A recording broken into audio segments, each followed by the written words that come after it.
વરાછાનો 36 વર્ષીય સમલૈંગિક જીતેશ આંગળીયામાં નોકરી કરે છે. જીતેશને પરિવારમાં પત્ની અને 2 માસનું સંતાન છે. 4 એપ્રિલે બ્લૂડ લાઈવ એન્ડ ડેટિંગ એપથી જીતેશને અજાણ્યા સાથે મિત્રતા થઈ હતી. અજાણ્યાએ પોતે અમરોલીનો હોવાનું અને કોલેજમાં ભણતો હોવાની ઓળખ આપી હતી. સાથે જ સમલૈંગિક હોવાનું જણાવી જીતેશને મળવા બોલાવ્યો હતો.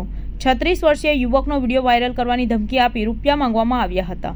આથી યુવકે પોલીસનો સંપર્ક કર્યો હતો.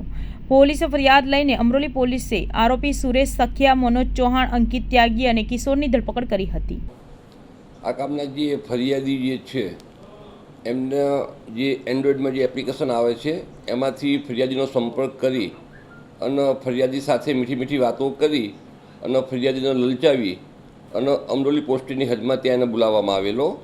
અને આ જે ફરિયાદી જે છે જેવો એ રૂમમાં ગયેલો એવો તરત જ એક વ્યક્તિ દરવાજો બંધ કરી દીધેલો અને ત્યાં અંદર બીજો વ્યક્તિ વખતે હાજર હતો એમ. અને આ બંને જ વ્યક્તિઓ અંદર ત્યાં નગ્ન હાલતમાં હતા.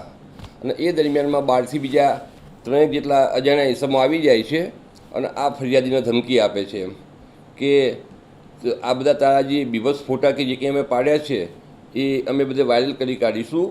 એના માટે તારા જે છે એ 10 ગાડી ઘાસ આપવું પડશે અને એના અંદાજે પૈસા લગભગ 7.5 લાખ જેટલા થાય. પણ આ જે ફરિયાદી જે છે એની આર્થિક સ્થિતિ એટલી બધી સારી હતી નહીં એટલે જે તે વખતે પૈસા આપી શક્યો નહીં. અને એ પછી આ ફરિયાદીએ પૈસા આપવા માટેનો વાયદો કરેલો હતો અને 2 દિવસ પછી આ ફરિયાદી 2.5 લાખ રૂપિયાને આપવાની વાત કરેલી હતી એમ. આ ફરિયાદીએ પછી હિંમત કરી અને અમરોલી પોલીસનો સંપર્ક કર્યો અને અમરોલી પોલીસને આખી વાત કરી કે મારી સાથે આવો બનાવ બન્યો છે. જેથી અમરોલી પોલીસે એની સાથે રહી અને જે 2.5 લાખ રૂપિયા જે આપવા માટે ગયા એ જ વખતે જે આરોપીઓ હતા એમને દબોચી લીધેલા એમ. અને એ પછી આ જે ફરિયાદી જે છે એની ફરિયાદ લઈ દાખલ કરી અને આરોપીઓને અટક કરવામાં આવેલા છે. અને હાલમાં ગુનાની તપાસ અમરોલી પોલીસ ચલાવી રહેલ છે.